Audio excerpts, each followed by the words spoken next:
আমরা কি ওনার বন্ধু হইবার পারি? অবশ্যই পারি রাজু, ও আলাদা হইবার পারে। আমরা স্কুলে সকলে তার সাথে বন্ধুত্ব করব।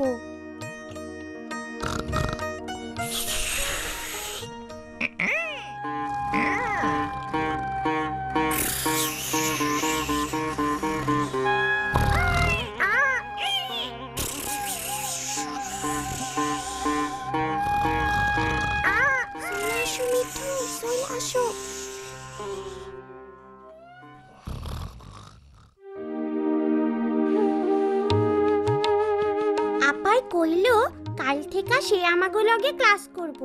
যখন সে স্কুলের বাইরে বইসা ছিল তখন মনে হইতেছিল সে আমাগরে দেখতেছে না। সে সারাক্ষণ বিড়বিড় করতে আসছিল আর সামনে পিছে দোলও খাইতেছিল। আমাগো সময় এমন হইলে ওরে আমরা ওজার কাছে নিয়ে যাইতাম।